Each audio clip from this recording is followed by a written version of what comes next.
예, 반갑습니다. 제가 듣고 있었는데 내용 굉장히 이제 충실하고 중요한 내용인데 약간 분위기는 경직된 느낌을 받았어요. 그래서 분위기를 좀 업했으면 좋겠고 그런 차원에서 제가 말씀드리면 앞선 발표에서는 자료가 굉장히 충실했던 것 같아요. 근데 반면에 제가 보여드릴 자료는 굉장히 허술합니다. 그래서 이렇게 허술한 자료도 발표를 할 수 있구나. 그런 면에서 여러분들이 아마 상당한 위안을 가지셔도 좋을 것 같습니다. 예. 분위기를 띄우려고 하는데 쉽지 않네요. 예. 근데 좀 자연스럽게 저랑 이렇게 이야기를 주고받는 이제 그런 형태로 이야기를 했으면 합니다. 오늘날 소프트웨어 개발을 힘들게 하고 많은 품질 문제가 발생하게 하는 근본적인 원인은 소프트웨어가 너무 복잡하다는 거예요. 사실 복잡하지만 않으면 그냥 개발하면 되죠. 그리고 테스트해서 내보내면 문제가 없을 텐데 너무나 복잡하거든요. 네. 그래서 오늘은 현대 소프트웨어가 얼마나 복잡한지, 그리고 그걸 극복하기 위해서 기업들은 어떤 방법들을 쓰고 있는지 그걸 있는 그대로 한번 말씀드리도록 하겠습니다. 자, 근데 그 복잡한 거를 이제 측정하려면은 좀 다른 거고 비교를 해야 될 것 같아요. 그냥 복잡하다 하면은 뭐 근거가 없잖아요. 그래서 다른 분야와 좀 비교를 해보면 플로리다에 있는 케네디 스페이스 센터에 가면 우주 왕복선 스페이스 셔틀이 전시돼 있어요. 예. 그리고 그 전시물 앞에 이제 안내하는 포스터가 있는데 거기 뭐라고 써있냐면은 여기 있는 World's the most complex project라고 되어 있습니다. 예. 그래서 그거를 보면서 제가 말씀을 드릴 건데요. 근데 그 전에 오늘 제가 말씀드릴 내용은 사실은 다 컴퓨터 사이언스에서 비롯된 내용이죠. 예. 근데 컴퓨터 사이언스는 왜 사이언스라고 할까요? 예. 사이언스라고 하면 되게 이제 물리학, 화학 이런 걸 말하잖아요. 예. 근데 사실 물리학을 위키피디아에서 검색해 보면 이렇게 나옵니다. 예. 운동 그리고 그것과 관련된 에너지나 힘을 연구하는 자연과학의 분야죠. 예. 또 화학을 보면은 물질의 변화 그리고 거기에 수반하는 에너지를 연구하는 분야죠. 예. 근데 컴퓨터 사이언스는 뭐라고 정했을까요? 예. 보면은 컴퓨터 사이언스는 컴퓨테이션과 자동화와 정보를 공부하는 학문이다 라고 되어 있어요. 근데 되게 재미가 없죠. 잘 안 와닿죠. 예. 근데 이제 제가 잘 아는 소프트웨어 개발의 고수한테 물어봤어요. 컴퓨터 사이언스는 도대체 뭐 하는 거냐? 라고 물어봤더니 그 친구가 한 말은 컴퓨터 사이언스는 복잡한 것을 단순하게 만드는 과학이다 라고 말을 하더라고요. 저는 이 정의가 위키피디아에 있는 정의보다 훨씬 더 정확하고 마음에 와닿는 정의라고 생각해요. 그동안 소프트웨어 공학에서 만들어진 객체 지향 방법이나 또는 마이크로 서비스 아키텍처나 이런 것들이 왜 나왔겠어요? 소프트웨어가 복잡하지 않으면 그런 거 필요 없거든요. 예. 워낙 복잡하기 때문에 그걸 단순하게 개발하기 위해서 이런 방법들이 나온 거죠. 그래서 이제 컴퓨터 사이언스 자체가 복잡함을 다루는 학문이고, 그래서 오늘 이제 이 복잡함이 무엇이고 이걸 어떻게 극복할 것인지 그걸 자세히 말씀드리겠습니다. 아까 했던 그 이야기죠. 예. 스페이스 셔틀을 보게 되면 케네디 스페이스 센터에 있는 스페이스 셔틀을 보게 되면 World's most complex project라고 되어 있고 거기에 부제로 How big is big이라고 되어 있어요. 무슨 말이냐면 도대체 크다고 하는데 얼마나 큰 거냐, 예. 복잡하다고 하는데 얼마나 복잡한 거냐라고 되어 있죠. 그래서 이제 그 실제 데이터가 나와 있는데 보면은 그 스페이스 셔틀의 길이가 184.2피트, 그러니까 거의 50m가 넘죠. 예. 그리고 높이도 20m가 넘고, 그리고 무게도 엄청나고, 그리고 이게 이제 17,500마일을 시간당 날아가는 엄청난 스피드로 날아가서 그래서 목표한 궤도에 안착해서 임무를 수행한 다음에 다시 지구로 돌아오는 이런 프로젝트가 무려 2005년도에 이미 되고 있었던 거죠. 예. 그래서 이게 이제 그때 뉴스에 났는데 MBC에서 말하는 가장 복잡한 프로젝트다 이렇게 났었어요. 근데 이제 스페이스 셔틀은 사실 일반인하고는 별 상관이 없는 이야기잖아요. 근데 우리가 날마다 쓰고 있는 SNS 서비스라든가 또 그 외에 많은 서비스들이 이제 이것만큼이나 복잡해졌어요. 그래서 얼마나 복잡한지 한번 보도록 하겠습니다. 현재 소프트웨어는 얼마나 복잡한가. 여러분들 그 전자제품에 들어가는 소프트웨어 코드 라인 수가 얼마 될 것 같아요? 잘 모르시겠죠. 예. 근데 물론 이제 제품마다 틀리겠지만 이미 수억 라인을 넘어갔어요. 예. 이 수억 라인의 사이즈가 얼마인지 한번 감이 안 올 수도 있는데 우리 윈도우 있잖아요. 윈도우 11의 운영체제가 몇 라인일 것 같아요? 그게 5천만 라인입니다. 예. 그러니까 윈도우 운영체제보다 훨씬 더 복잡해졌어요. 예. 그래서 이제 그 수억 라인짜리 코드를 빌드해서 실행하는 것 자체가 쉽지 않을 정도로 그렇게 복잡해졌습니다. 근데 이제 라인 수로 말하는 건 좀 재미가 없고 데이터로 명의해 볼게요. 그래서 하루를 데이터의 관점에서 보러보면 어떤 일이 벌어지는지. 사실 지금 이제 여기 발표하고 있는 것도 유튜브로 생중계가 되고 있잖아요. 그러면 이 동영상이 데이터로 전송이 되는 거죠. 도대체 이런 데이터의 양이 얼마나 되는지 하루 단위로 한번 생각해 보겠습니다.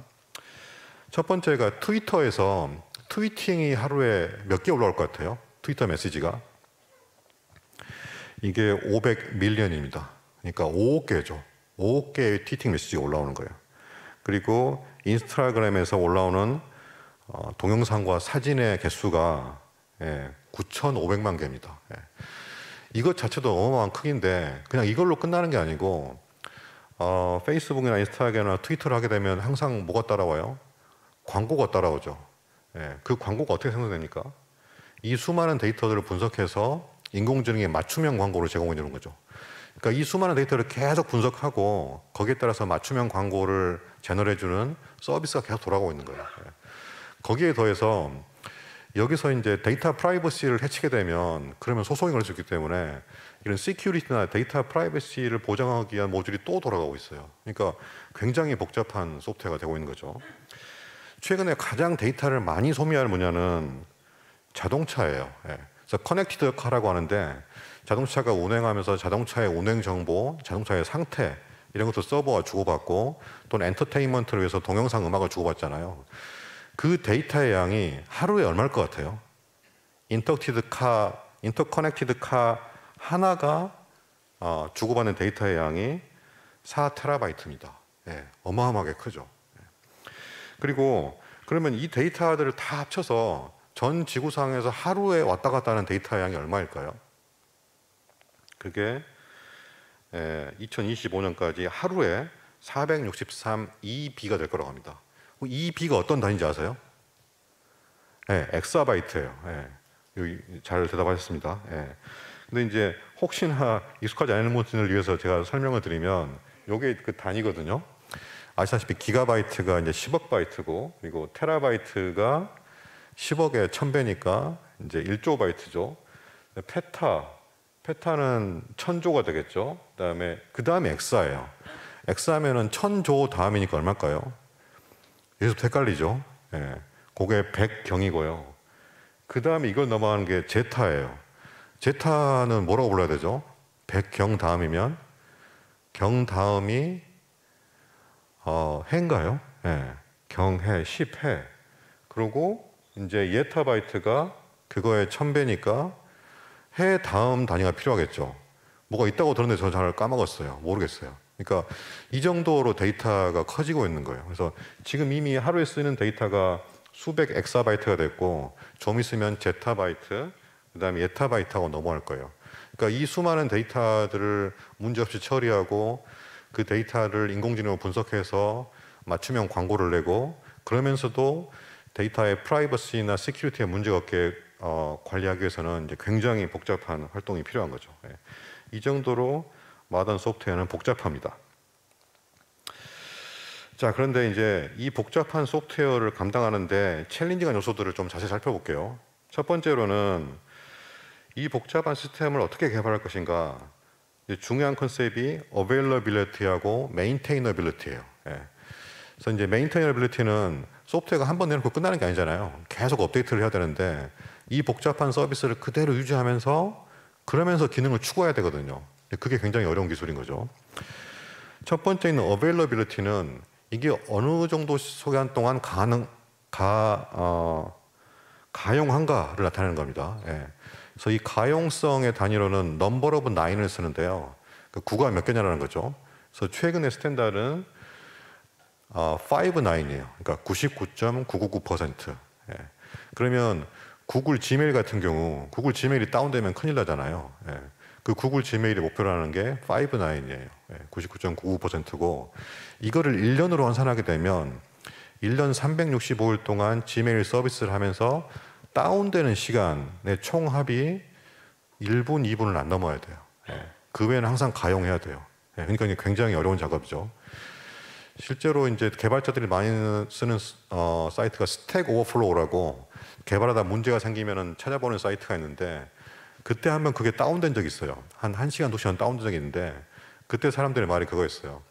전 세계 소프트웨어 개발이 2시간 동안 멈췄다라고 하는 거였어요. 예. 그러니까 이런 서비스가 다운되면 큰일 나는 거죠.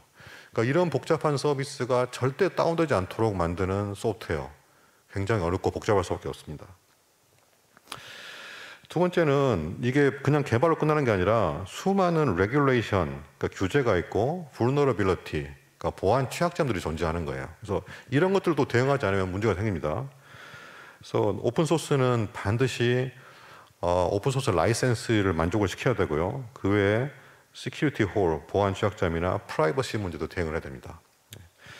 그리고 이제 더 중요한 게 사실 소프트웨어 품질 문제가 생겨도 그게 무슨 크나큰 인명 피해나 또는 재산 피해를 끼치지 않는다고 하면 뭐 좀 부끄러운 얘기를 하지만 뭐 껐다 켜면 되는 거고 그 외에 방법이 있겠는데 실제로 세이프티가 관련되게 되면 소프트웨어 때문에 사람이 죽을 수도 있거든요. 예. 이러면 정말 크리티컬하죠. 예. 그래서 그런 분야가 로봇, 자동차 또는 헬스케어 분야예요. 예. 그 중에서 자동차 분야에 대해서 좀 말씀드리겠습니다.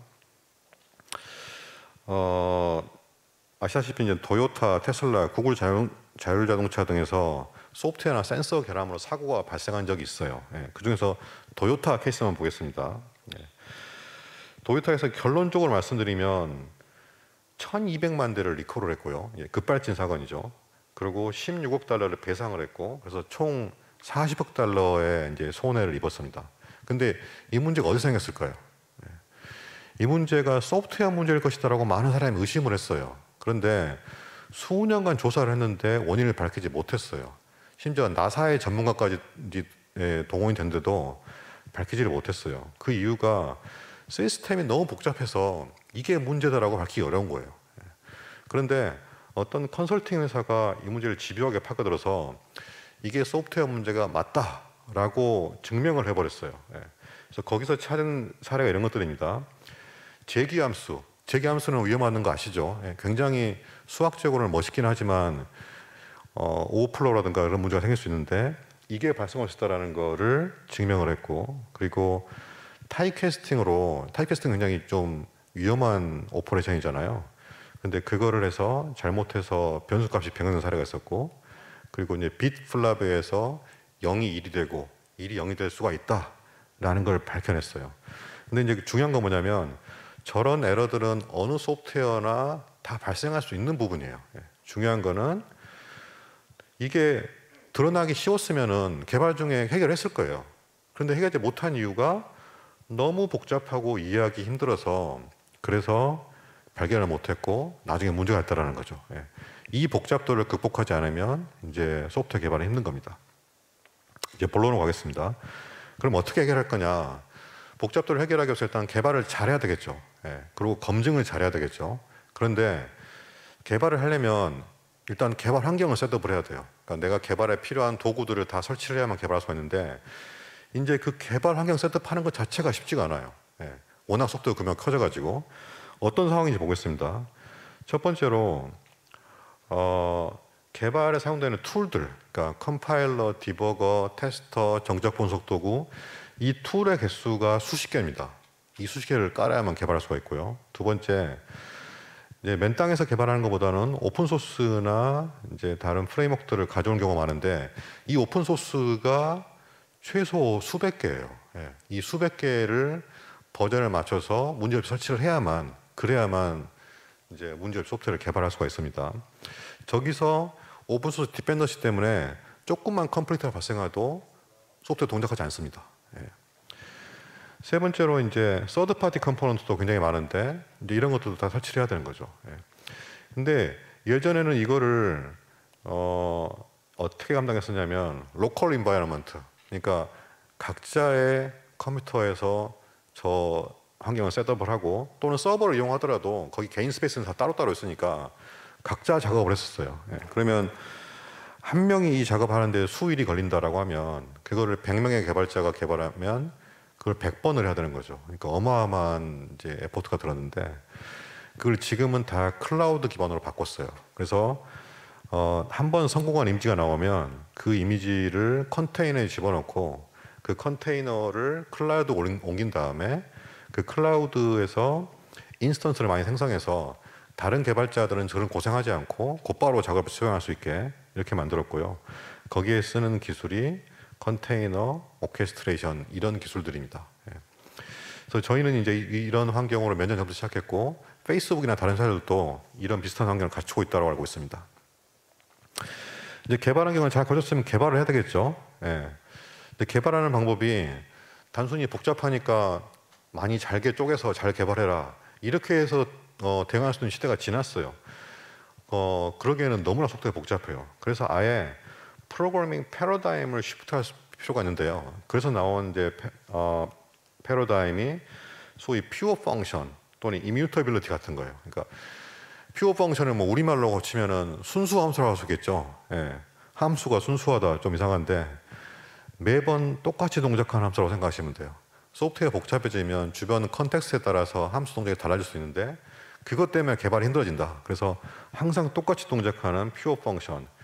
이뮤터빌리티는 값이 안 변한다는 거죠. 개발이 제일 힘들어하는 게 값이 자꾸 변하는 거고 의도치 않게 변하는 거거든요. 근데 값이 변하지 않게 프로그래밍하는 겁니다. 이게 약간 이상하게 생각할 수 있는데 값이 변해야 될 경우에는 새로운 변수를 만듭니다. 예. 더 들어가서 말하면 이제 시간이 안 될 것 같은데요. 이런 문제들을 메모리상의 문제들을 극복을 해서 퓨어 펑션과 이뮤터빌리티를 보장하는 형태로 프로그램을 짜야만 이런 복잡한 환경을 극복할 수가 있는 겁니다. 그리고 이거의 실제가 페이스북에서 만든 리액트나 또는 비슷한 프레임워크들이 실제 이런 컨셉들을 많이 차용해서 지금 개발하고 있고 이 리액트는 자바스크립트로 프론트엔드를 개발하는 개발자들한테 가장 파퓰러한 프레임워크입니다. 그 외에 또 이제 파이프라인 방식의 데이터 처리 이런 것들을 하고 있고 그리고 아예 랭귀지 자체를 기존의 C 랭귀지나 또는 자바스크립트나 이런 데서 취약했던 부분을 랭귀지 자체를 다른 걸 써가지고 러스트나 타입스크립트 같은 새로운 랭귀지로서 개발하고 있어요. 그래서 러스트는 이제 아주 간단하게 이야기하면 메모리 리익이 발생하지 않는 C 언어라고 보시면 되고요. 그래서 실제로 실험을 해봤더니 C로 된 프로젝트를 러스트로 바꿨더니 그 이후로 메모리 문제가 90% 이상 줄었다. 이런 발표가 있습니다. 그래서 이런 방식으로 이제 구현을 복잡한 것들을 잘 핸들할 수 있게 구현 방법을 바꿔나가고 있습니다. 예. 근데 이제 실제 좀 사례를 봐야 감이 올 것 같아요. 안 그러면은 이제 너무 좀 뜬구름 얘기가 될 것 같고. 그래서 실제 좀 이제 가능할지는 모르겠지만 코드를 보면서 도대체 이렇게 짠다는 게 어떤 의미인지 한번 말씀드리겠습니다. 요 왼쪽에 있는 코드가 소위 옛날 방식으로 짠 코드예요. 코드가 짧으니까 한번 쭉 읽어보시면 무슨 말인지 알 수 있을 거예요. 보시면 어레이 기호가 있고 그리고 for 루프가 이중 루프가 있는 걸로 봐서 이게 이제 이중 어레이인 것 같아요. 그래서 그 이중 어레이를 따라 들어가서 2로 나눴을 때 값이 0이면 그 말은 짝수라는 얘기예요.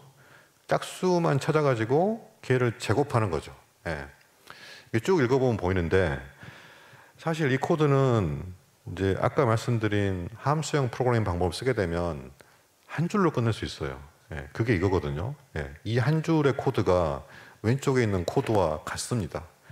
이걸 좀 자세히 보게 되면 일단은 저런 어레이가 있고 이중 어레이가 있고 이거를 일단 플랫 하게 되면 이제 심플한 플랫 어레이로 이제 바뀌게 되고 여기서 짝수를 골라내고 더 짝수들을 제곱하고 그 다음에 더하면은 끝나는 거거든요.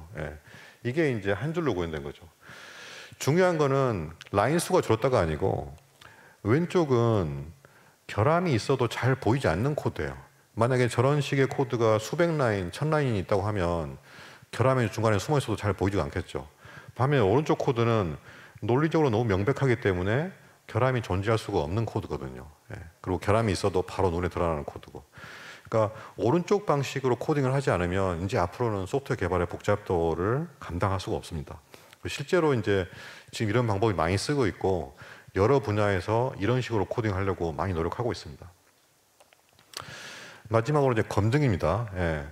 검증도 지금 테스팅 기술이 어마어마하게 발전해서 지금은 말 그대로 개발과 테스팅이 거의 동시에 일어나요. 개발자가 한 줄 코드를 짜면 그 한 줄의 코드가 동시에 테스팅이 되고 테스트가 다 통과하면 실제 프로덕션에 반영이 되는, 그래서 어떤 사람은 커밋 이퀄 릴리즈라고 불러요. 내가 한 줄을 커밋하면 그게 바로 제품에 반영된다는 거죠.